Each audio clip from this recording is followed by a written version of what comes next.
The summer of 1945 hangs heavy over the Iowa prairie. You can taste the dust in the air, fine particles that settle on everything, coating the world in a layer of surrender. The war in Europe is over, but its echoes still ripple across an ocean, washing up on these endless plains in the most unexpected ways.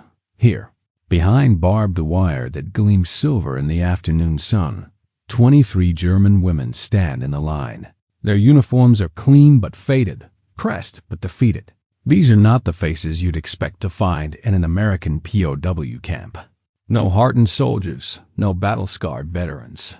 Just women who answered a call to serve their fatherland and found themselves serving time instead. Helga Muller adjusts her collar and tries not to stare at the horizon. At 19, she's the youngest among them, recruited from a typing pool in Stuttgart to work as a communications auxiliary. She never fired a shot, never saw combat, never imagined she'd end up here, in a place so flat and endless, it seems to stretch beyond the edge of the world. The compound itself defies every expectation they carried across the Atlantic. No torture chambers, no starvation rations, no screaming guards with clubs. Instead, there are clean barracks with real mattresses, a mess hall that smells of coffee and bread, and American soldiers who nod politely when they pass. It feels wrong somehow. This kindness feels like a trap. Where are the men? Whispers Greta, a radio operator from Berlin whose husband fell at Stalingrad. She's 34 and still wears her wedding ring, though the letter telling her she's a widow arrived 3 months ago. Where are their prisoners? The men who should be here instead of us? The question hangs in the air like smoke. These women know what they expected, what they've been told to expect. Stories of American brutality, of prisoners worked to death in mines and factories. Instead, they find themselves in what feels almost like a boarding school, complete with schedules posted on bulletin boards and guards who say, please and thank you. But understanding doesn't come easily when everything you believed has been turned upside down. The women cluster together in small groups, speaking in hushed German, trying to make sense of this strange captivity. They are mechanics and typists, radio operators and clerks, women who kept the war machine running from behind desks and switchboards. Now they find themselves labeled as prisoners of war, though war feels like something that happened to other people. In other places, the Iowa sun beats down mercilessly, turning the camp into a furnace. Sweat beads on foreheads, and uniforms stick to skin. The women shield their eyes and look out at the landscape that surrounds them. Corn, miles and miles of corn, stretching toward every horizon like a green ocean. They've never seen so much of anything in their lives. What is all that? Asks Ingrid, pointing toward the endless rows. Fodder, replies Greta with certainty. Animal feed. Americans grow it for their livestock. The answer spreads through the group like gospel. Of course, in Germany, corn was something you fed to pigs and cattle. No civilized person would eat such coarse, primitive food. It makes sense now. They are prisoners in a land so abundant that they grow animal feed by the square mile. This realization becomes their first small victory, their first way to maintain dignity in captivity. They may be prisoners, but at least they are prisoners among people who eat like animals. At least they are still superior in that small, essential way. The guards watch them from a distance. These young American boys with their soft faces and careful politeness. They don't understand the German words, but they recognize the tone, the subtle mockery, the feeling of being judged. Some of them have brothers fighting in the Pacific. Others have friends who died on the beaches of Normandy. They expected to hate these women, these representatives of everything they've been fighting against. Instead, they find themselves curious about these unexpected prisoners, who look more like their sisters than their enemies. As evening approaches and the prairie sky turns the color of burnished copper, something hangs in the air between captors and captives. Not friendship, not yet, but a recognition that this war has brought together people who never should have met. In a place where the old rules no longer apply, the smell of cooking drifts from the mess hall, mixing with the dusty sweetness of growing corn. Dawn breaks across the prairie with the persistence of a sledgehammer. There are no gentle morning mists here, no gradual awakenings. The sun simply appears on the horizon like a searchlight, flooding the camp with golden light and the promise of another scorching day. The women are roused at 6 by a guard who knocks politely on their barracks door. Not the harsh whistle or shouted commands they expected, but a soft rap and a voice calling, "Morning, ladies. Breakfast in 30 minutes." Even their wake-up call feels wrong. Too gentle, too human. They dress quickly and file toward the mess hall, still moving in the careful formation they learned in basic training. Outside, the air shimmers with heat waves that make the distant cornfields dance like mirages. The crops have grown taller overnight, it seems. Green stalks now tower over their heads, rustling in the hot wind with a sound like whispered secrets. Breakfast is another small shock. Real eggs, not powdered. Bacon that sizzles and pops. Toast made from actual bread, not the sawdust substitute they'd grown accustomed to in the final months of the war. The American guards eat the same food, sitting at nearby tables, occasionally glancing over with expressions the women can't quite read. "They're trying to fatten us up," mutters Greta, pushing eggs around her plate. "Make us soft before they put us to work." But when work comes, it isn't what any of them expected either. No factories, no munitions plants, no back-breaking labor in mines. Instead, they are loaded onto the back of a truck and driven out into those endless cornfields. The vehicle bounces along dirt roads that cut through the green like brown rivers, dust clouds trailing behind them like wedding veils. Their supervisor is a weathered man named Tom Peterson, whose hands are permanently stained with soil and whose face has been carved by decades of prairie sun. He speaks slowly, carefully, as if he's translating thoughts from one language to another. "We need help with the harvest," he explains, gesturing toward the towering stalks. "Pulling weeds, checking for pests, making sure everything's growing right." The irony isn't lost on them. They are prisoners of war, assigned to tend the very crops they dismiss as animal feed. Helga finds herself laughing despite everything, a sharp, bitter sound that gets swallowed by the immensity of the sky. They work in pairs, walking the rows under the brutal sun. The corn towers above them, creating narrow green corridors that stretch toward infinity. The work is monotonous. Bend, examine, move forward, repeat. But there's something hypnotic about the rhythm, the endless repetition that lets the mind wander. "Look at it all," whispers Ingrid during a water break, wiping sweat from her forehead. "There's enough here to feed half of Germany." The comment cuts deep. Back home, people are still rationing bread. Children are still going to bed hungry. And here, in this strange land of captivity, food grows in such abundance that it's fed to livestock. The contrast is almost obscene. The American guards walk the rows with them, carrying water and offering salt tablets. They don't carry rifles or shout orders.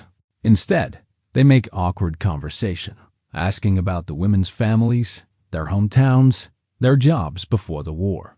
It's unsettling. This humanity from people they were taught to see as monsters. "Why are you being so nice to us?" Helga finally asks one of them, a boy named Jimmy who can't be more than 20. He thinks for a moment, sweat making tracks down his dusty face. I guess because you're people, same as anyone else." The simplicity of the answer is devastating. No political speeches, no moral lectures. Just an acknowledgement of basic humanity that their own side had denied to so many others that by midday, the heat becomes unbearable. The sun pounds down on them like a physical weight, and the air shimmers with waves that make the horizon dance. They take shelter in whatever shade they can find, under the truck, beside buildings, anywhere that offers respite from the relentless light dot. It's during one of these breaks that they first notice something they'd been ignoring all morning. The corn isn't just growing, it's thriving. Each stalk is thick and healthy, each ear heavy with developing kernels. Whatever else the Americans might be, they are masters of making things grow. "It's remarkable," admits Greta reluctantly, running her fingers along a silk-topped ear. "Such uniform growth, such healthy plants." "Still just fodder," Ingrid reminds her, but her voice lacks conviction. The afternoon brings more of the same, endless rows. careful inspection, the hypnotic rhythm of agricultural work. But something is changing in the women's perception. This isn't the desperate subsistence farming they knew from Germany. This is cultivation on an industrial scale. Agriculture as art form. As the day winds down and they prepare to return to camp, Tom Peterson approaches the group. His face is kind but weathered, like leather left in the sun. "You did good work today," he says simply. "Thank you." It's such a small thing, that acknowledgement. But for women who spent the last year of the war being blamed for everything that went wrong, being thanked for anything feels revolutionary. Asterisk, asterisk, asterisk, asterisk, asterisk. The truck ride back to camp is quieter than the morning journey. The women sit in contemplative silence, watching the cornfields roll past in the golden light of late afternoon. Each stalk is a soldier in an army of abundance, standing at attention in perfect rows that stretch toward every horizon. They are still prisoners, still captives in an enemy land. But something has shifted in their understanding of what captivity might mean. Asterisk. The third week of captivity brings a routine that feels almost normal. Wake at 6, breakfast at 6:30, truck to the fields by 7. The cornfields have become as familiar as their barracks. Each row has its own personality, each section its own challenges. The women move through their assigned areas with the efficiency of practice, checking plants, pulling weeds, monitoring the endless progression of growth. But familiarity breeds something unexpected: confidence. And with confidence comes a return of the sharp German wit that no amount of defeat could quite suppress. It starts small. Greta begins making comments about American farming techniques, delivered in rapid German with just enough volume for the guards to notice. "Such primitive methods," she observes, loud enough for Jimmy to hear. "In Germany, we would never waste so much space between rows." The other women giggle, their first real laughter since arriving. It feels good to mock something, anything, about their captors. It helps restore a sense of superiority that captivity had threatened to strip away. Helga, emboldened by the group's response, decides to test her English. "Your language?" she tells Jimmy during a water break, pronouncing each word with exaggerated care, is very soft, like baby talk. Jimmy blushes but grins. "Yeah? Well, your language sounds like someone gargling gravel." The exchange breaks tension no one realized was building. Soon, the women are teaching the guards German curse words, while the Americans respond with creative English insults. The cornfields echo with bilingual laughter that would have been impossible just weeks earlier. But it's the food that becomes their favorite target. "What do Americans eat?"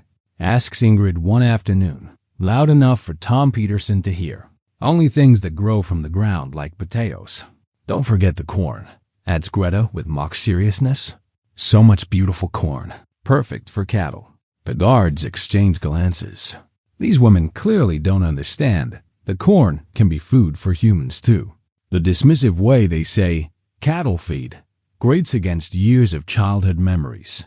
Corn on the cob at county fairs, cornbread at family dinners, the sweet burst of kernels picked fresh from the stalk.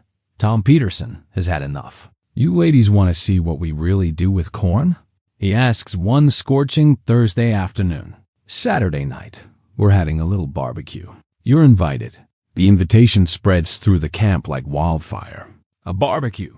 The women have no idea what this means, but they approach it with the same mixture of curiosity and disdain they've developed for all things American. "They will grill meat and call it cooking," predicts Greta with authority. "Americans have no subtlety in the kitchen. Everything must be burned and covered in salt. And they will probably serve us their precious corn," laughs Ingrid. "Expect us to eat it like civilized people instead of the cattle it's meant for." The joke becomes a running theme. Throughout Friday and Saturday morning, the women make increasingly elaborate predictions about American corn consumption. They will serve it in bowls like porridge. They will make it into a soup. They will present it as if it were a delicacy instead of animal feed. Saturday afternoon brings preparations that puzzle the women even more. The guards set up tables in the camp's central yard. stringing lights between barracks and hauling out a massive steel contraption that billows smoke like a locomotive. The smell that emerges is unlike anything they've experienced. Rich, woody, touched with char and spice. "What is that machine?" whispers Helga. "A torture device," jokes Greta. But her eyes are fixed on the wisps of aromatic smoke. As evening approaches, more Americans arrive. Some are guards from other shifts. Others appear to be local farmers like Tom Peterson. They bring wives and girlfriends, children who run between the adults with the careless joy of peacetime. The women watch from their barracks windows, fascinated despite themselves by this display of normal life. The smell grows stronger as the sun sets. Rich meat, certainly, but something else too. Something sweet and smoky that makes their stomachs rumble despite their skepticism. "Ladies," calls Tom Peterson from the yard. "Come on out. Food's ready." They emerge tentatively, still clustered together for security. The scene that greets them is like something from a dream. Tables laden with more food than they've seen since before the war began. Steaks thick as books, potatoes that gleam with butter, salads bursting with fresh vegetables, and corn. Mountains of it, but not the dried, ground animal feed they expected. These are whole ears, char-marked from the grill, glistening with butter, dusted with salt and spices.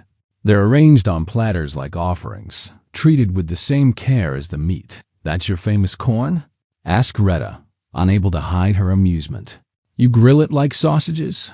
The Americans nod enthusiastically. "Best corn in Iowa," says Tom's wife, a cheerful woman with flour-dusted hands. "Sweet as candy when it's fresh like this." The women exchange glances filled with barely suppressed laughter. Sweet as candy? This rough fodder that grows in every field. The Americans have clearly convinced themselves that animal feed is a delicacy. It's almost endearing, this self-deception. "We appreciate the invitation," says Helga carefully. "But in Germany, we do not eat." "How do you say?" "Cattle food." The words hang in the evening air like smoke. The Americans pause in their serving, uncertain how to respond. A few wives look offended. Some of the guards shuffle their feet awkwardly, but Tom Peterson just laughs. "Well," he says, loading his own plate high with the golden ears. "More for us then." The evening proceeds with an undercurrent of challenge that both sides can feel, but neither acknowledges directly. The Americans eat their corn with theatrical enjoyment, commenting loudly on its sweetness, its perfect texture. The German women accept plates of meat and potatoes while pointedly ignoring the corn offerings. Yet as the evening wears on, and laughter fills the air, as children chase fireflies and adults share stories across language barriers, something begins to shift. The women find themselves watching as people they've dismissed as primitive savages display more joy and abundance than they've seen in years, and the smell of that grilled corn continues to drift through the evening air, sweet and tempting and utterly impossible to ignore. Sunday evening arrives with the weight of anticipation. The entire camp buzzes with preparation for something that has never happened here before, a proper barbecue, complete with prisoners as invited guests. The irony isn't lost on anyone. Barbed wire strung with party lights, guard towers draped with bunting. The strange carnival of captivity disguised as celebration. The women spend the afternoon in careful preparation. They have only their work clothes and uniforms, but they press creases sharp enough to cut and braid their hair with the precision of military drill. If they are to attend this peculiar American ritual, they will attend with dignity intact. As the sun begins its descent toward the western horizon, painting the sky in shades of amber and rose, the barbecue pit comes alive. Tom Peterson and 3 other men tend to it like priests at an altar, adjusting vents and adding wood chips that send aromatic clouds billowing across the camp. The smell is intoxicating, smoke and char, and something indefinably delicious that makes everyone's mouth water despite themselves. "Smells like a house fire," mutters Greta, but even she keeps turning her head toward the pit. Tables appear as if by magic, laden with dishes that would have been unimaginable luxuries just months ago. Platters of sliced tomatoes still warm from the sun, potato salad creamy with real mayonnaise, coleslaw that crunches with fresh cabbage, baked beans swimming in molasses and bacon fat, and bread, real white bread, soft and fresh, piled high in baskets lined with checkered cloth. But it's the corn that commands attention. Dozens of ears, each one perfect, arranged on platters like golden soldiers. They've been kissed by flame until their kernels glisten with caramelized sugars, then brushed with butter until they gleam like jewels. Salt crystals catch the light like tiny diamonds. The German women approach the spread with the careful dignity of diplomats entering enemy territory. They accept plates and utensils with formal politeness, smile at the American wives who serve them, and load their dishes with everything except the corn. "Not hungry for vegetables tonight?" asks Mrs. Peterson cheerfully, gesturing toward the golden ears. In Germany, Helga explains with careful English, corn is for animals, pigs and cattle, not for people to eat. The comment ripples through the gathering like a stone thrown into still water. Conversations pause. Smiles falter slightly. The Americans exchange glances that mix hurt feelings with genuine confusion. But Tom Peterson just chuckles and picks up an ear of corn from the nearest platter. "Well then," he says, "I guess that makes me a pig." He takes a large, theatrical bite. Butter runs down his chin. His eyes close in exaggerated bliss. He declares loudly. "Best pig food I ever tasted." The tension breaks like a fever.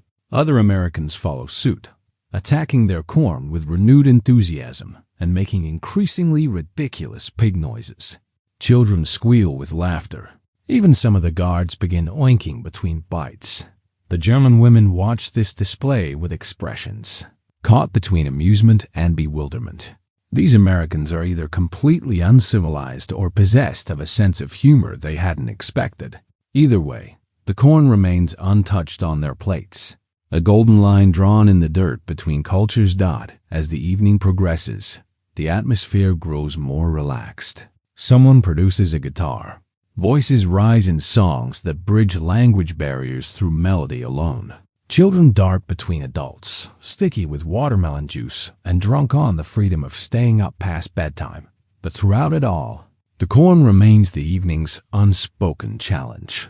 Each American who bites into an ear does so with slightly more emphasis than necessary. Each German woman who pointedly ignores the golden offerings does so with slightly more visible disdain. "It's actually quite beautiful," admits Ingrid quietly, when she thinks no one is listening. "The way it glistens in the firelight. Still animal feed," Greta reminds her firmly. But her voice lacks its earlier conviction. The smell is the real enemy of their resolve. Every time the wind shifts, it carries another wave of that incredible aroma. Sweet smoke and caramelized butter. Char and salt and something essentially summery. The women find themselves breathing more deeply despite their best intentions. Young, Jimmy approaches their table, carrying a pitcher of lemonade and wearing the kind of grin that makes trouble inevitable. "You know," he says conversationally, "back home in Nebraska, we always said you could tell how civilized a place was by how they treated their corn." "Oh?" says Helga, raising an eyebrow. "Yep. The more civilized the people, the better they understood that corn was meant to be enjoyed by humans. Course, maybe that's just us Americans being backwards." It's a gentle challenge wrapped in self-deprecation, and the women recognize it immediately. Jimmy is daring them to admit they might be wrong about something as fundamental as food. "Perhaps," says Greta carefully, "different peoples have different customs about food." "Could be," Jimmy agrees amiably. "Course, the only way to really know for sure would be to try it yourself." He sets down the lemonade pitcher and picks up an ear of corn from a nearby platter. "This here's Silver Queen," he says, holding it like a precious artifact. "Sweetest variety we grow. Picked this morning. Grilled just long enough to caramelize the sugars, but not long enough to toughen the kernels." He pauses, studying their faces. "Would be a shame to waste it on the pigs when it's perfect for eating right now. This time tomorrow, it'll be too tough for anything but animal feed." The implication hangs in the evening air. This corn, right now, represents a moment of perfection that will never come again. Miss it, and miss something irreplaceable. Helga feels herself wavering. The smell is so good. And Jimmy's explanation makes it sound almost sophisticated, like there might be actual skill involved in growing and preparing it. It looks double quote, she begins, then stops. Go on, Jimmy encouraged gently. It looks very golden. It's the faintest praise imaginable, but it's the first positive thing any of the German women have said about American corn. The other women turn to stare at her as if she's committed treason. But something has shifted in the evening's dynamic. The corn is no longer simply animal feed to be dismissed. It has become a bridge between worlds, a test of willingness to cross cultural boundaries. As the party continues around them, and fireflies begin their ancient dance in the gathering dusk. The German women find themselves stealing glances at those glistening ears.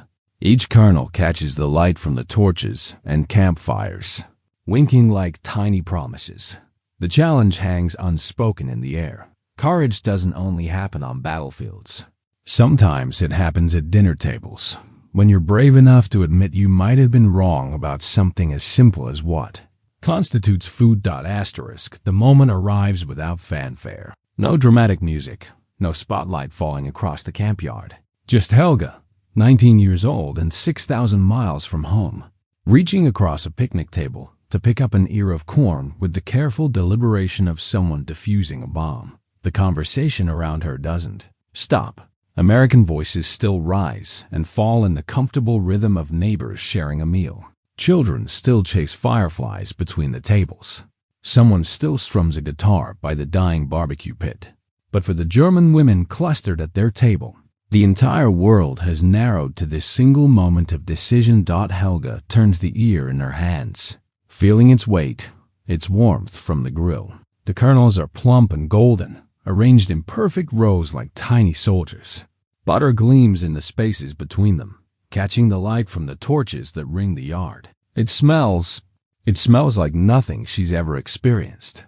Sweet and smoky and rich with the promise of flavors she can't imagine. Helga, whispers Greta urgently. What are you doing? But Helga doesn't answer. Can't answer.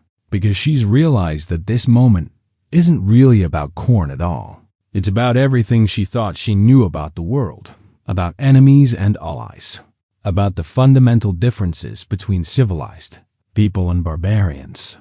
If she's wrong about the corn, if it's actually food fit for humans, then what else might she be wrong about? The ear is warm against her lips.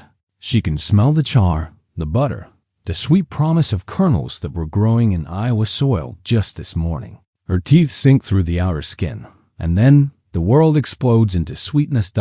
It's nothing like what she expected. No coarse animal taste. No primitive fodder. Instead, her mouth fills with flavor so complex and nuanced, it takes her breath away. The kernels burst against her teeth, releasing juice that tastes like summer condensed into liquid form. Sweet, yes, but with layers beneath the sweetness, earth and sunshine, and something that can only be described as pure, clean joy. The silence that follows is profound.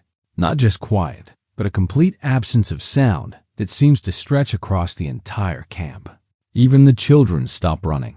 Even the guitar player pauses mid-chord, because everyone, American and German alike, recognizes that something momentous has just happened. Helga's eyes widen. She chews slowly, thoughtfully, her expression cycling through surprise, confusion, and something that might be recognition. She swallows, and the silence continues.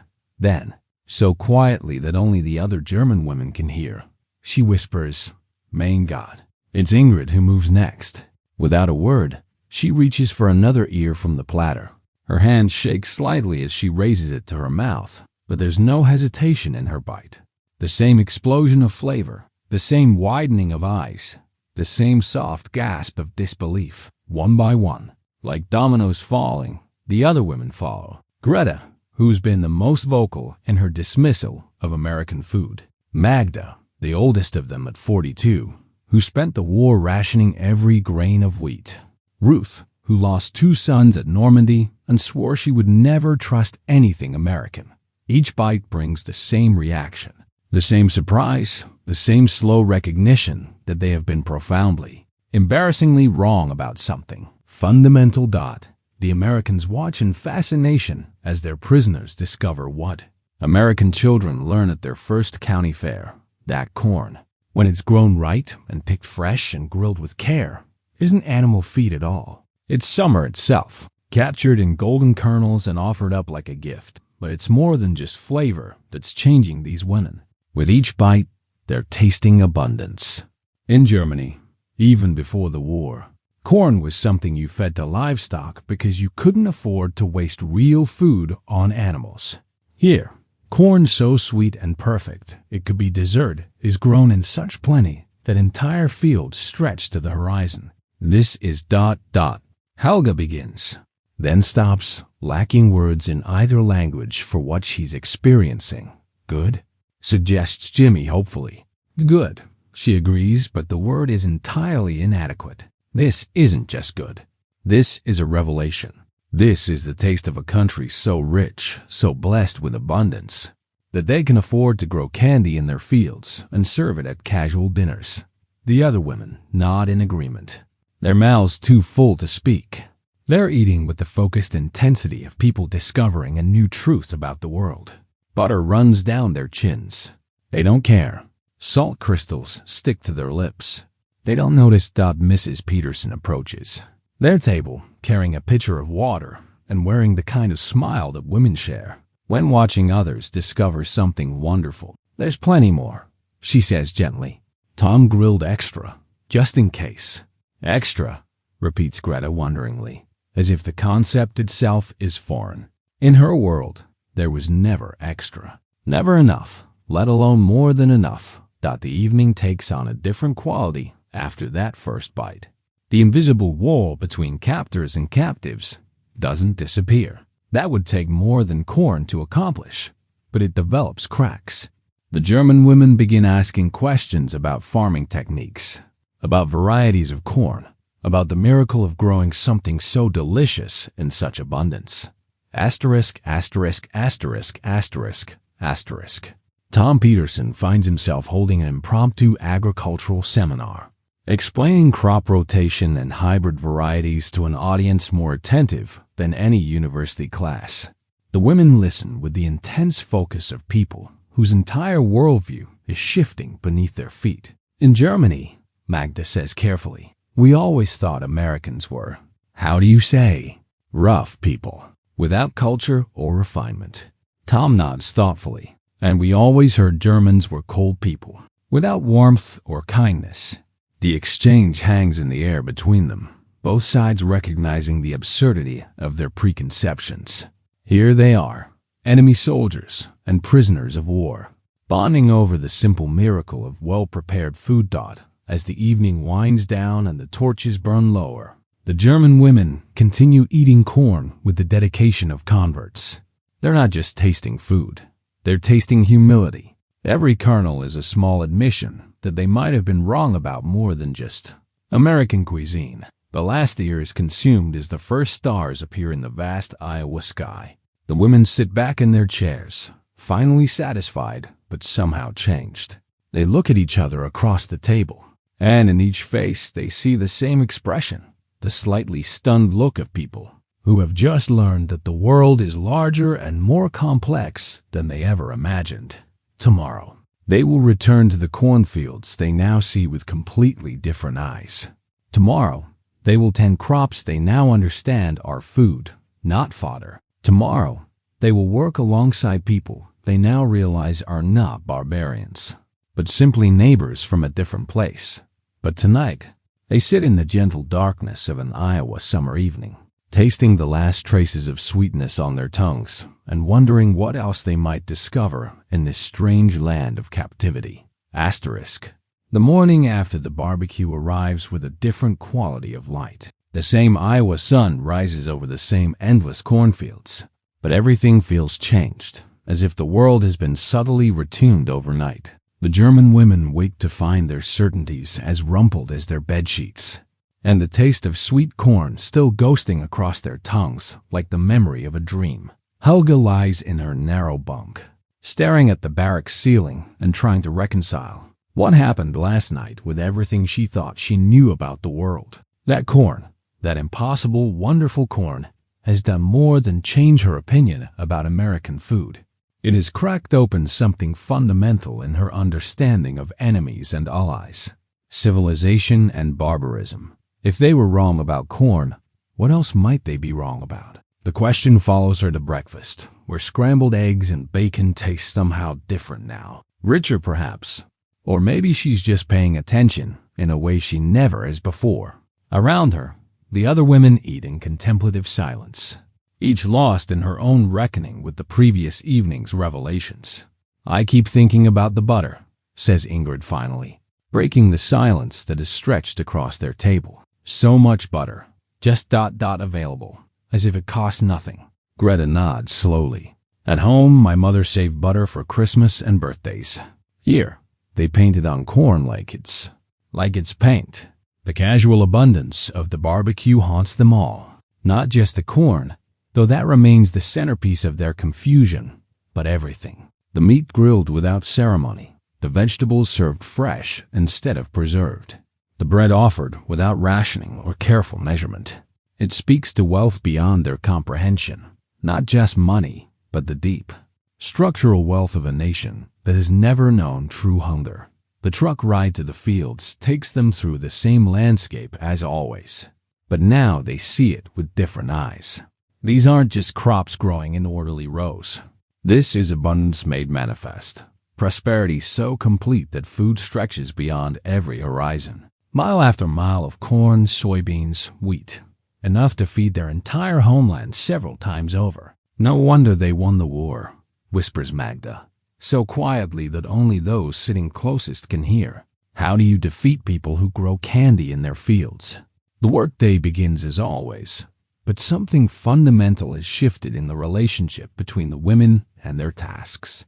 Yesterday, they were tending animal feed with the resigned efficiency of prisoners performing meaningless labor. Today, they are caring for crops that feed people, crops that might, in some small way, represent hope. Tom Peterson notices the change immediately. The women move through the rows with different energy, examining plants with genuine interest instead of mechanical routine. They ask questions about growing conditions, pest management, optimal harvesting times. What began as prisoner labor is becoming something closer to agricultural education. "That corn we had last night," Helga ventures during the morning water break. "How long does it stay? Sweet?" Tom scratches his chin thoughtfully. "Sweet corn? You got maybe 2-3 days from picking to eating before it starts converting sugar to starch. After that, it's still good, but not the same. Not that burst of summer you got last night." The women absorb this information with the intensity of students. The corn they dismissed as perpetual animal feed is actually a crop of exquisite timing. An agricultural art form that requires perfect coordination between growing, harvesting, and consumption. "In Germany," says Greta slowly, "we grow field corn for animal feed and storage. It's never sweet like what we tasted. Different breeds entirely," Tom explains. "Field corn's bred for yield and storage. Sweet corn's bred for eating fresh. Two completely different crops, really." The revelation hits them like a physical blow. They haven't just been wrong about American food. They've been comparing two entirely different plants. It's as if they've been criticizing American wine while only having tasted grape juice as the day progresses.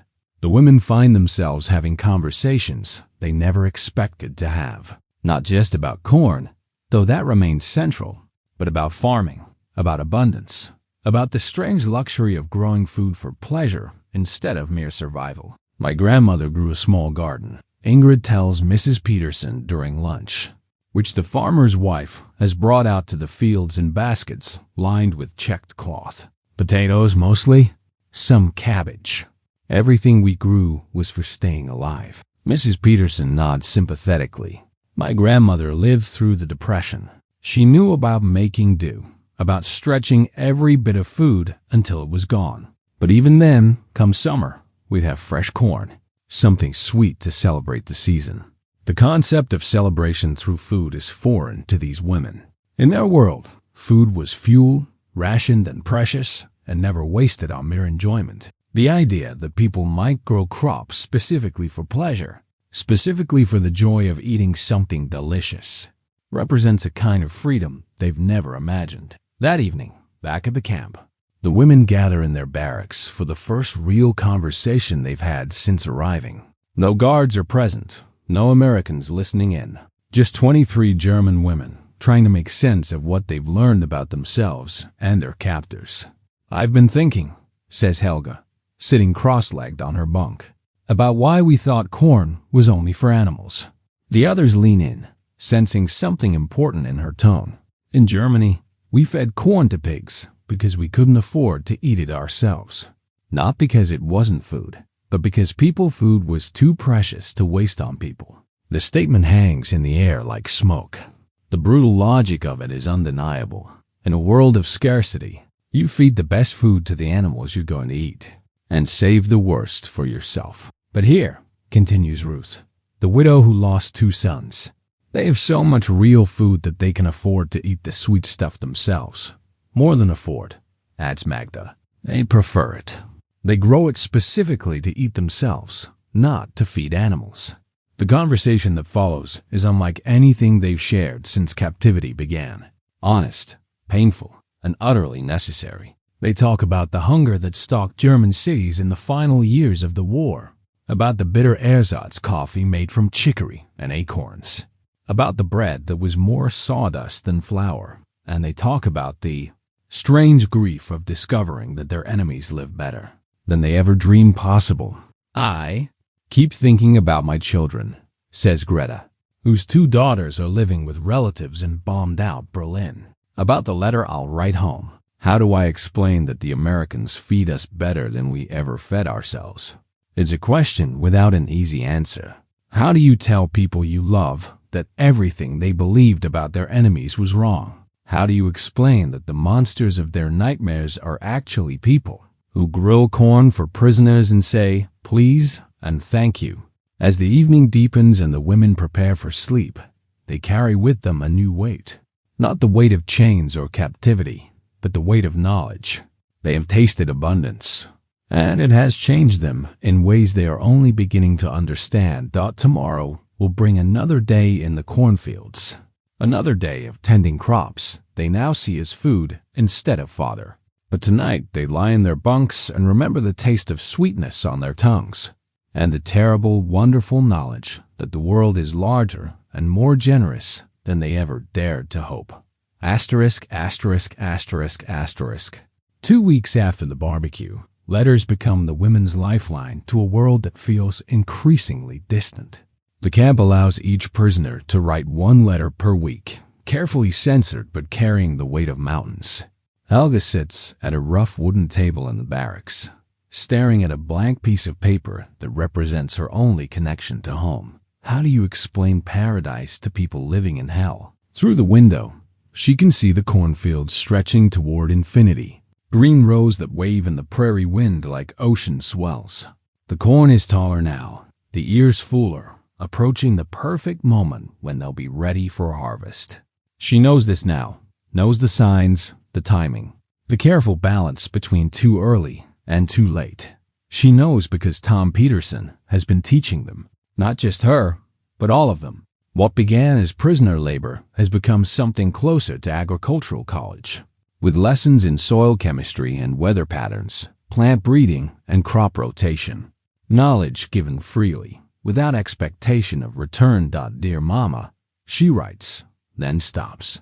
How does she begin to explain this place where enemies feed prisoners corn grilled with butter? "Dear Mama," she tries again, "I am well and safe. The Americans treat us kindly." Even those simple words feel like betrayal.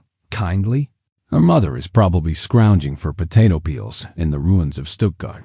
While her daughter writes about American kindness, she starts over. "Dear Mama, I am safe and working on a farm in a place called Iowa. It is very different from home. The land is flat and goes on forever, and everything grows here. They have so much food that they use some of it just for celebration. At the next table, Greta struggles with her own letter. Her 2 daughters are living with her sister in what's left of Berlin. surviving on rations that would be considered starvation here. How does she explain that she ate meat every day last week? That she's gained weight in captivity while her children grow thinner in freedom? The corn I wrote about before, Greta writes carefully, is not what we thought. It is sweet like candy. The Americans grow it just to eat fresh. They have so much food that they can afford to eat things just because they taste good. She pauses, reading her own words.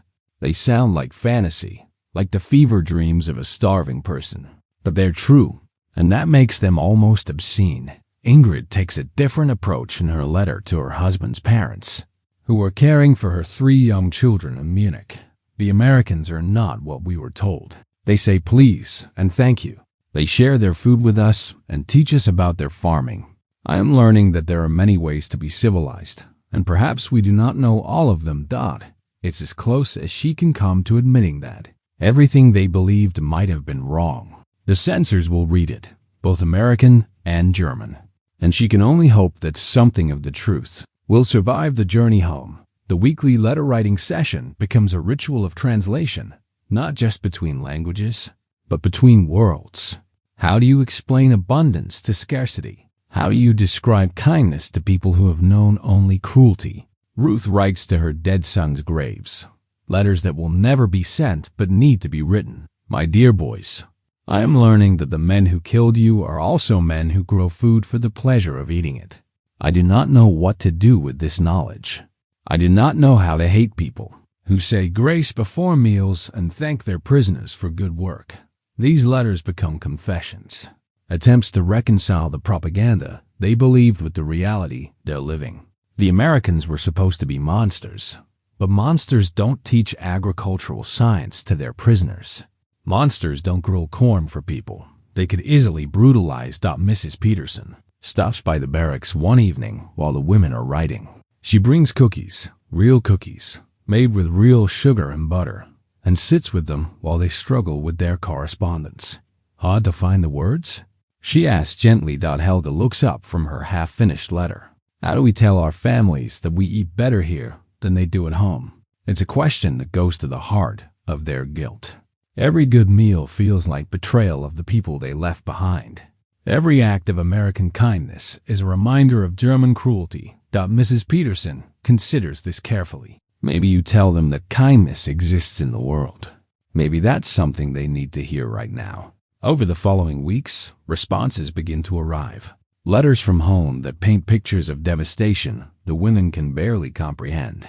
Cities flattened, families scattered, hunger stalking the streets like a predator. The contrast with their own situation becomes almost unbearable. Greta's sister writes, the children ask about food constantly. We found some turnips yesterday, and it felt like Christmas. How are you surviving? Are they feeding you enough to keep you alive? How does she answer that? How does she explain that she's not just surviving but thriving? That yesterday she ate grilled chicken and fresh corn and strawberry pie made with real cream? The letters from home serve as stark reminders of why the corn revelation was so powerful. It wasn't just about discovering that Americans eat corn. It was about discovering that Americans live in such abundance that they can afford to eat food for pleasure instead of mere survival.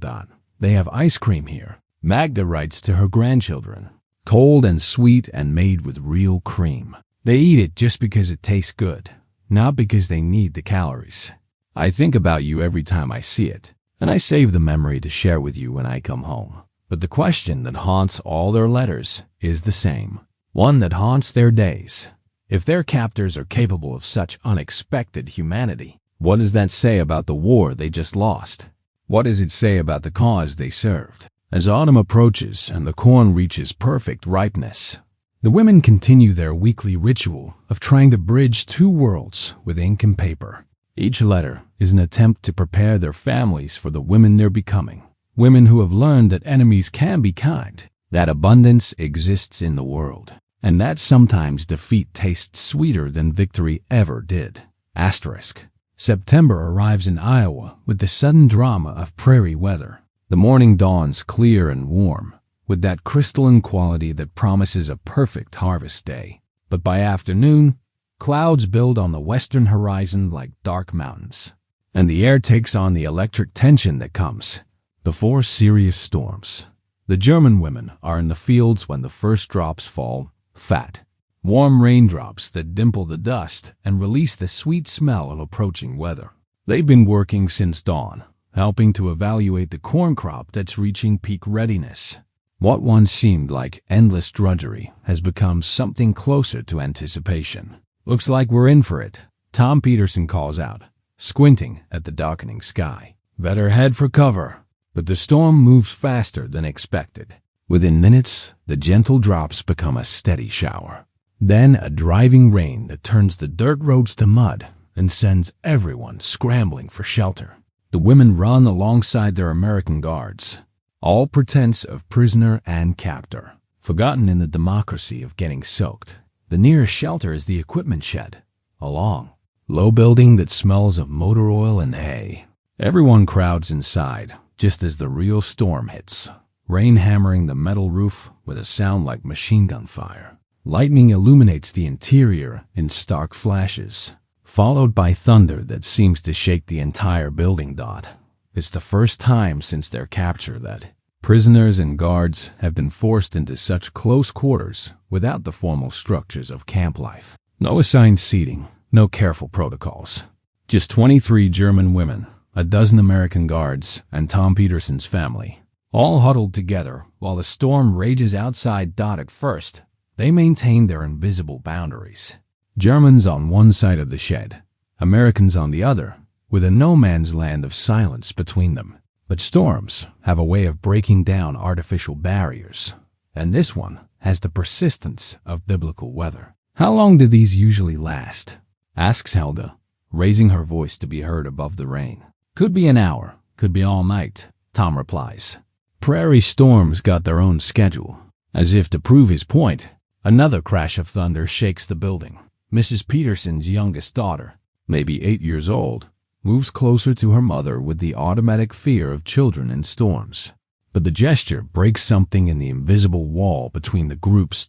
Greta, who has 3 grandchildren back in Germany, instinctively moves toward the frightened girl. "Is okay," she says in careful English. "Storm will pass. Always passes." It's such a small thing, this moment of maternal comfort crossing enemy lines. But the child's fear and Greta's response create a crack in the formal structure that has defined all their war's interactions. "My grandmother used to say storms were just God rearranging the furniture," offers Jimmy, the young guard from Nebraska. "A lot of noise, but when it's done, everything's cleaner." "In Germany," says Ingrid, "we say storms are the sky arguing with itself. Always makes peace eventually." The exchange of folksy wisdom opens a door that formal interactions had kept closed. Soon, others are sharing their own cultural interpretations of storms, superstitions and sayings that reveal the universal human need to make sense of forces beyond control. Asterisk, asterisk, asterisk, asterisk, asterisk. 2 weeks after the barbecue, letters become the women's lifeline to a world that feels increasingly distant.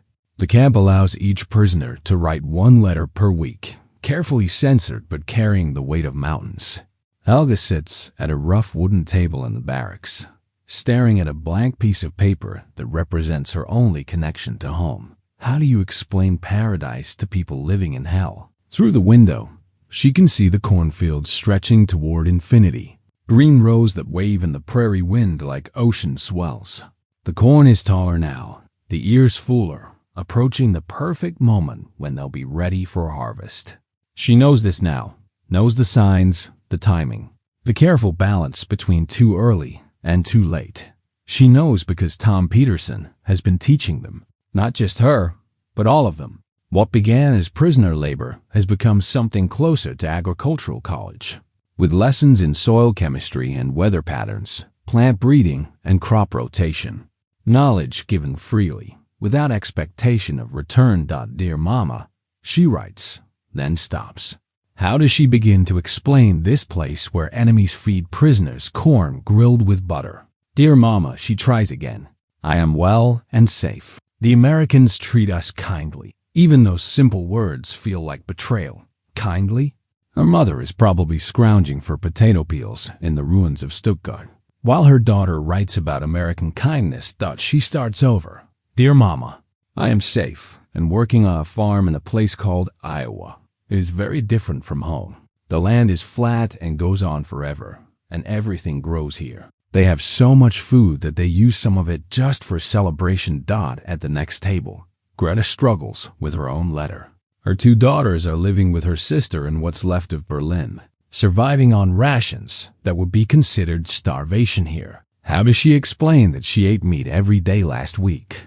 That she's gained weight in captivity, while her children grow thinner in freedom? The corn I wrote about before, Greta writes carefully, is not what we thought. It is sweet like candy. The Americans grow it just to eat fresh. They have so much food that they can afford to eat things just because they taste good. She pauses, reading her own words. They sound like fantasy, like the fever dreams of a starving person. But they're true, and that makes them almost obscene. Ingrid takes a different approach in her letter to her husband's parents, who are caring for her 3 young children in Munich. The Americans are not what we were told. They say please and thank you. They share their food with us and teach us about their farming. I am learning that there are many ways to be civilized, and perhaps we do not know all of them. It's as close as she can come to admitting that everything they believed might have been wrong. The censors will read it, both American and German, and she can only hope that something of the truth will survive the journey home. The weekly letter-writing session becomes a ritual of translation, not just between languages, but between worlds. How do you explain abundance to scarcity? How do you describe kindness to people who have known only cruelty? Ruth writes to her dead son's graves, letters that will never be sent but need to be written. My dear boys, I am learning that the men who killed you are also men who grow food for the pleasure of eating it. I do not know what to do with this knowledge.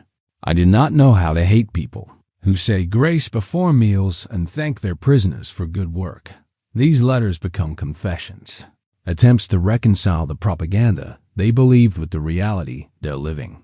The Americans were supposed to be monsters, but monsters don't teach agricultural science to their prisoners. Monsters don't grow corn for people. They could easily brutalize. Mrs. Peterson stops by the barracks one evening while the women are writing. She brings cookies, real cookies, made with real sugar and butter, and sits with them while they struggle with their correspondence. Hard to find the words? She asks gently. Helga looks up from her half-finished letter. How do we tell our families that we eat better here than they do at home? It's a question that goes to the heart of their guilt. Every good meal feels like betrayal of the people they left behind. Every act of American kindness is a reminder of German cruelty. Mrs. Peterson considers this carefully. Maybe you tell them that kindness exists in the world.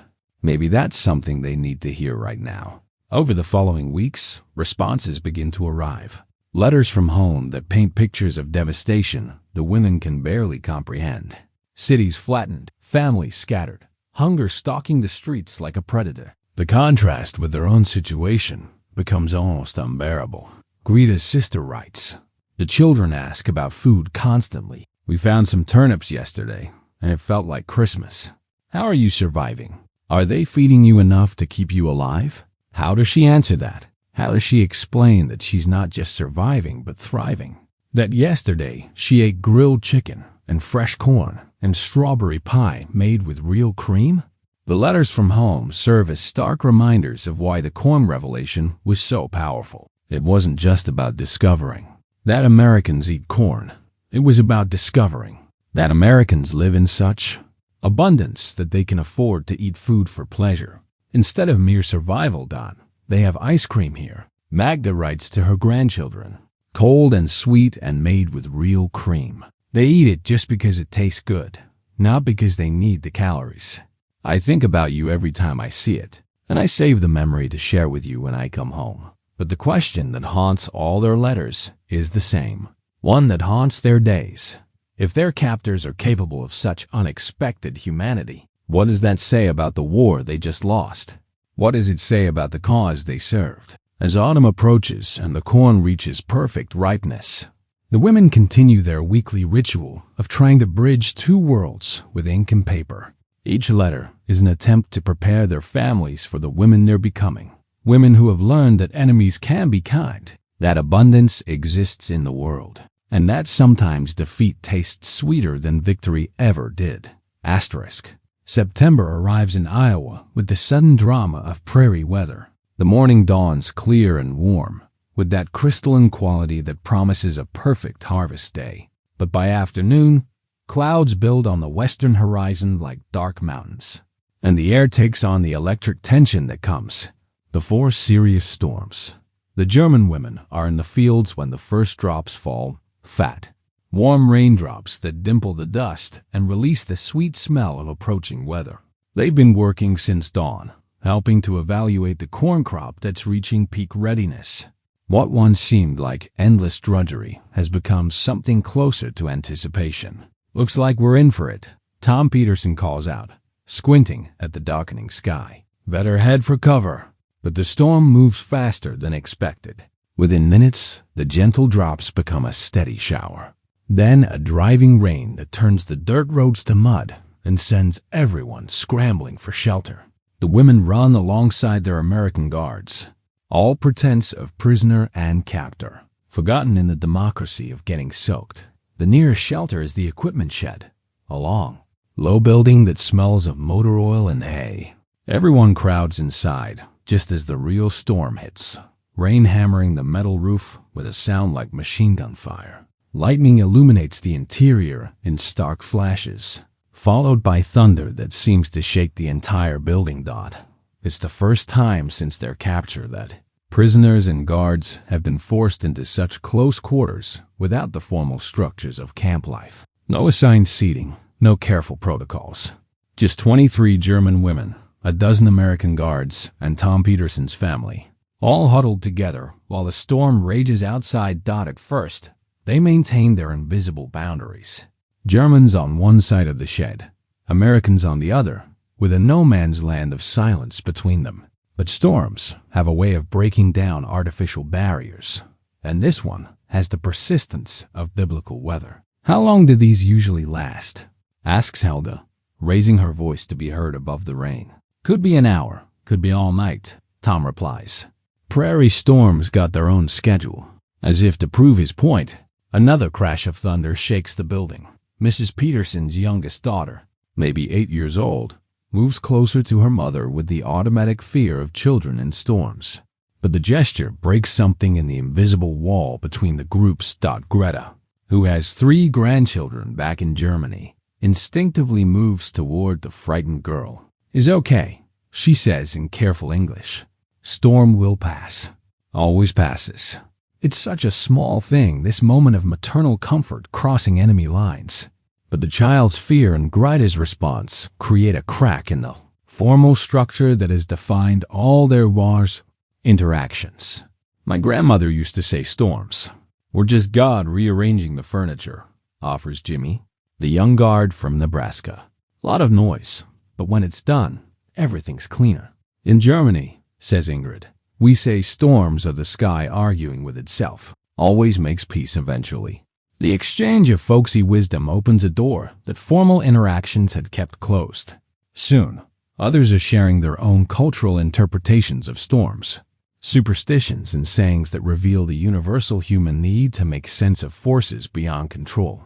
Asterisk, asterisk, asterisk, asterisk, asterisk. Mrs. Peterson produces sandwiches from a basket she'd been carrying when the storm hit. Thick slices of bread with ham and cheese, simple food made precious by the circumstances. She offers them around without distinction between friend and prisoner, and everyone accepts with the grateful courtesy of people sharing unexpected shelter. "My mother made bread like this," says Magda, biting into her sandwich. "Before the war, when we had flour and thyme." "Mine too," replies Mrs. Peterson, though she added a bit of honey to the dough. Said it kept better that way. The conversation that follows is unlike any they've had before. Not the careful, supervised exchanges of camp life, but the natural flow of people discovering shared experiences. They talk about mothers and bread recipes, about children left behind, and the universal worry of parents separated from their families. As the storm continues, Someone produces a deck of cards. The games that emerge cross all language barriers. Simple betting games that require no words. Just a universal understanding of risk and reward. The women find themselves laughing with their guards, arguing about rules in a mixture of German and English that somehow makes perfect sense to everyone involved. "You're cheating," accuses Jimmy good-naturedly when Helga wins another hand. "In Germany, we call this strategic advantage," she replies with mock seriousness, making everyone laugh. The laughter feels revolutionary, not the careful politeness of formal interactions, but genuine amusement shared between people who are supposed to be enemies. Each chuckle chips away at the walls they've built between themselves as evening approaches and the storm shows no signs of abating. Tom Peterson makes a decision that will be talked about for weeks afterward. "Well," he says, "looks like we're camping here tonight. Might as well make the best of it." Blankets appear from the truck. Someone starts a small fire in an old barrel, more for comfort than warmth. The shed transforms from a utilitarian shelter into something almost cozy, a temporary home for a group of unlikely companions. It's around this improvised fire that the real conversation begins. Not about farming or weather or card games, but about the deeper questions that have been haunting all of them since the corn revelation. "I've been wondering," says Ruth, the widow who lost 2 sons, "about your boys who died in the war. Do you think they knew we weren't really monsters?" The question hangs in the storm-charged air like smoke. It's the first time anyone has directly acknowledged the human cost of the conflict that brought them together. Tom Peterson is quiet for a long moment, staring into the flames. "I think," he says finally, "that boys on both sides probably figured out pretty quick that the enemy looked a lot like themselves. My sons wrote letters," Ruth continues, her voice soft but steady. "Near the end, they stopped talking about victory and started talking about just wanting to come home. I think maybe they stopped seeing enemies and started seeing just other boys who wanted to go home too." The conversation that follows is halting, careful, but utterly honest. They talk about loss and guilt, about the propaganda that painted each other as inhuman, about the slow realization that their enemies have mothers and children and fears, just like their own. As the night deepens and the storm finally begins to ease, the barriers between prisoners and guards have dissolved almost completely. They share stories and songs, worries about families and hopes for the future. The fence that separates their camp still stands outside, but inside this temporary shelter, something has fundamentally changed. When morning comes and they finally emerge into clear skies and clean air, they will return to their official roles. Guards and prisoners, Americans and Germans, winners and losers. But they will carry with them the memory of a night when the storm washed away everything artificial and left only the recognition of shared humanity. October brings the news they've all been waiting for and dreading in equal measure. The war crimes tribunals are finished. The repatriation process is beginning, and the German women will soon be going home. What should be cause for celebration feels instead like a complicated grief, a mixture of joy and loss that none of them quite know how to process. The paperwork arrives on a Tuesday morning, crisp and official, with release dates staggered throughout the month. Helga will be among the first to leave, her ship departing from New York on October 15th. Others will follow over the next few weeks, until the barracks that have housed them for months stand empty once again. "Going home," says Greta, turning her release papers over in her hands as if they might reveal some hidden meaning. "I should be happy, but happiness feels complicated when home means returning to a broken country where hunger is still a constant. Companion and her daughters are still living on rations that wouldn't feed a cat here in Iowa. How do you go back to scarcity after tasting abundance? How do you explain to starving children that you've gained weight in prison?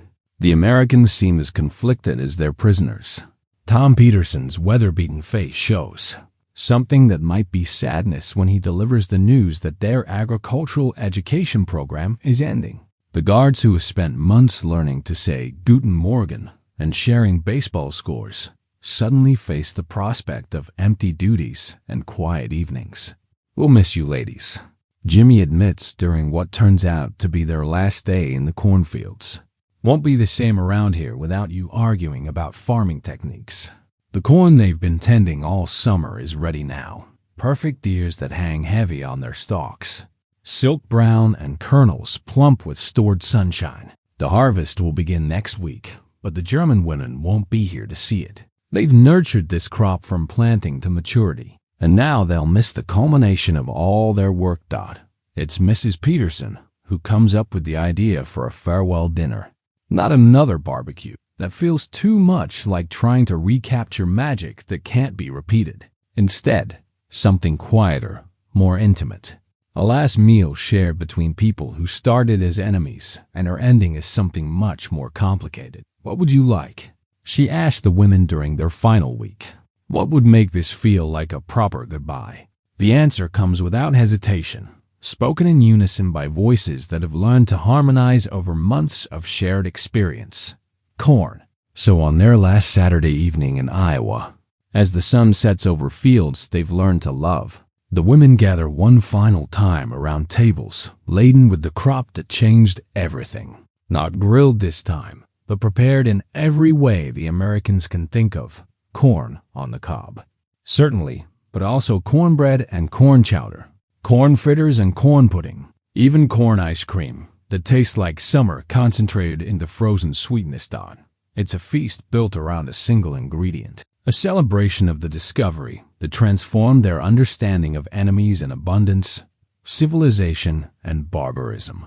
Each dish represents a lesson learned, a prejudice overcome, a moment when the world revealed itself to be larger and more generous than they'd ever imagined. Helga picks up an ear of corn, probably the last she eat for months, maybe years, and takes that first familiar bite. The sweetness explodes across her tongue, just as it did that first night. But now it carries the weight of memory and the poignancy of ending. This taste will have to sustain her through whatever comes next. I've been thinking, she says, addressing the mixed group of Americans and Germans around the table, about what I'll tell people when I get home, about you, about this place, about everything that happened here. The conversations that follow are unlike any they've shared before.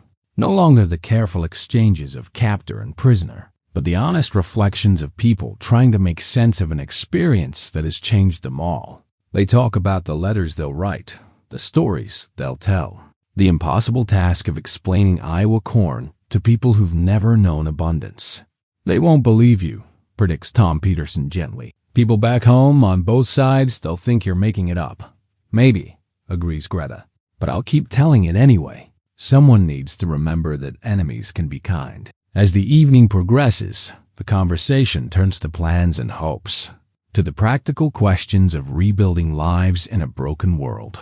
The women will return to families scattered by war, to cities reduced to rubble, to a country that must learn to see itself differently now that the myth of superiority has been shattered. But they'll also return carrying something their countrymen don't have. The knowledge that abundance exists in the world, that enemies can be generous, that there are places where corn grows sweet and plentiful, and people share their plenty with strangers.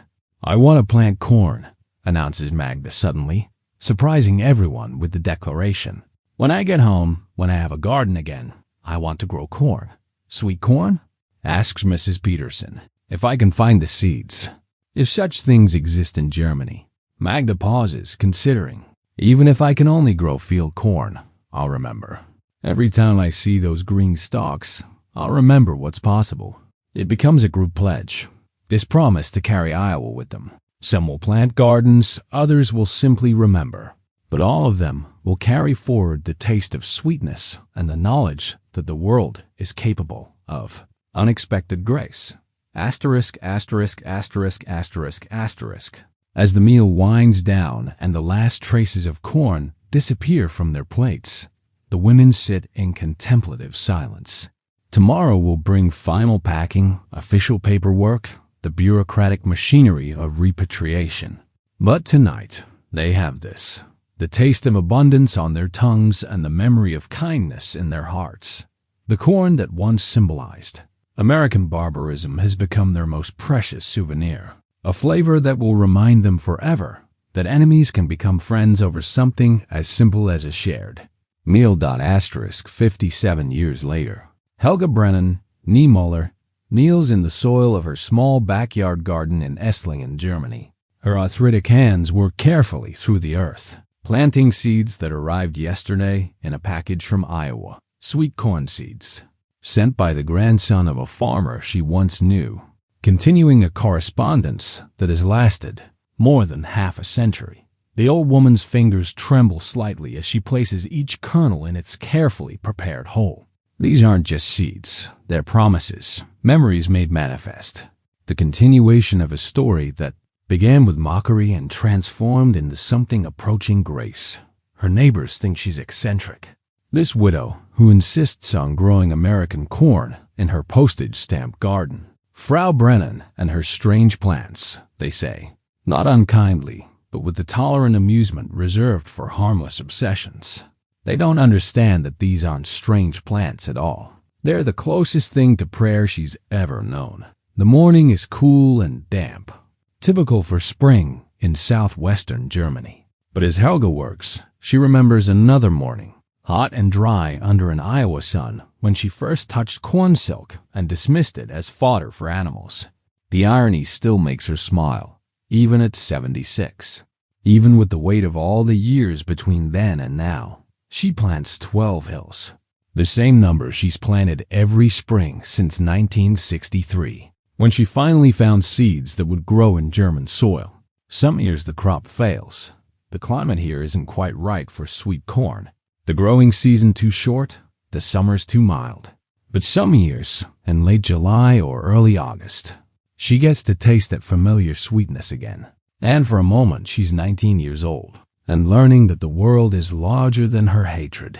The ritual of planting brings back the memories with perfect clarity. Not just the taste of that first ear of corn, though that remains vivid enough to make her mouth water, but everything that came after. The slow dissolution of certainty, the recognition of shared humanity, the terrible and wonderful knowledge that enemies can be kind. Her daughter finds her there an hour later, still kneeling among the planted rows, lost in memory. "Mama," says Ingrid, named for one of the women who shared that first revelation, "you'll hurt your back staying down there so long." But Helga waves off the concern. "I'm fine, labeling, just remembering." Ingrid sighs with the patient affection of an adult child who has heard the stories 1,000 times. The corn, the camp, the Americans who treated prisoners like guests. The barbecue that changed everything. The storm that brought enemies together. The farewell feast that tasted like forgiveness. "Tell me again," Ingrid says, settling onto the garden bench her mother had installed for exactly these conversations. "About the first time you tasted it." So Helga tells the story again, as she has every spring for decades. But this telling feels different, weighted with the knowledge that there may not be many more opportunities to share these memories. At 76, with her husband 3 years in the ground and her body beginning its slow surrender to time, she feels the urgency of witness. "It wasn't just the taste," she explains, settling back on her heels and wiping soil from her hands. "Though that was part of it. So sweet, so perfect, like eating sunshine. But it was what the taste meant that changed everything." She gestures toward the planted hills, each one a small mound of potential. "We thought we knew everything about Americans. Barbarians, we called them. Uncivilized people who ate animal food because they didn't know better. But that corn, that impossible, wonderful corn, proved we didn't know anything at all." The conversation that follows is one they've had many times, but Ingrid listens with the attention of someone who understands she's receiving an inheritance. These stories, these memories, they're the family's most precious heirloom, more valuable than any jewelry or china passed down through generations. What happened to the other women? Ingrid asks, though she knows the answer. Most went back to their families, tried to rebuild. Some succeeded, some didn't. Greta, you remember Greta, who lost her husband at Stalingrad. She became a teacher, spent 40 years trying to help children understand that the world is more complicated than politicians pretend. Helga pauses, remembering. Ruth, The one who lost 2 sons, she never married again. But she adopted 3 war orphans and raised them with more love than most children get from their birth parents. Said, she learned about unexpected kindness from Americans who had every reason to hate her. The stories flow like water. Each woman's fate, a testament to the transformative power of that summer in Iowa. Some succeeded in carrying their revelation home, planting gardens of understanding in the rubble of their homeland. Others found the weight of memory too heavy, the contrast between abundance and scarcity too painful to bear. But all of them, in their way, were changed by the taste of sweet corn and the recognition that enemies can be generous. And Tom Peterson? Ingrid prompts. Ah, Tom. Helga's face lights up with genuine affection. We wrote letters for 30 years, until he died in 1975. His grandson still sends me seeds every spring. That's where these came from. The farm is still there, still growing corn, still feeding people who need feeding. She stands slowly, her joints protesting the extended kneeling. Around them, the garden stretches in neat rows, tomatoes and peppers, lettuce and beans, and now, in the corner where the morning sun hits strongest, 12 small hills that hold the promise of sweetness. You know, Helga says, brushing soil from her apron, I think about that camp sometimes, about what it meant that they were so kind to us. We were enemies, representatives of everything they'd been fighting against. They had every right to treat us harshly. She pauses, looking out over her small domain. But they chose kindness instead, fed us well, taught us about their crops, shared their abundance. It wasn't weakness. It was the strongest thing I've ever seen. Stronger than hatred, stronger than revenge. As they walk back toward the house, Ingrid notices something she's never seen before. Her mother is crying, not with sadness, but with something that might be gratitude. Tears for a gift received 70 years ago. For the Americans who chose to feed their enemies corn grilled with butter instead of letting them starve. I wish I could go back, Helga says softly. Just for one day, to thank them properly, to tell them what their kindness meant. Not just to me, but to everyone who came after. My children, my grandchildren, they all exist in a world shaped by the choice to be generous instead of cruel. That evening, as the sun sets over her small corner of Germany, Helga sits by her kitchen window, looking out at the planted garden. In a few weeks, if the weather cooperates, green shoots will emerge from the soil. By midsummer, if she's lucky, she'll have corn to harvest. Not much, but enough to remember. She takes out her stationery, the good papers she saves for special occasions, and begins to write. Dear Tom Jr., thank you for the seeds. They arrived safely and are now planted in my garden, where they join 57 years of their predecessors. Each spring when I plant them, I remember your grandfather's kindness and the summer when I learned that corn is not just food.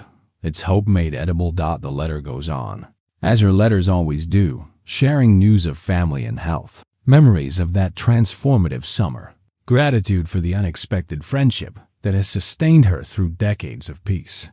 When she finishes, she seals it with the care of someone handling something precious. Tomorrow, the seeds will begin their ancient work, drawing energy from soil and sun to create sweetness. And somewhere in Iowa, another generation continues the same cycle, growing abundance in fields that stretch toward every horizon. The crop that outlived hate continues to grow, tended by the children and grandchildren of former enemies who learned that kindness is the most subversive force in the world. The fire of hatred fades to ember and ash, but the sweetness of shared humanity lingers like the taste of corn on summer evenings.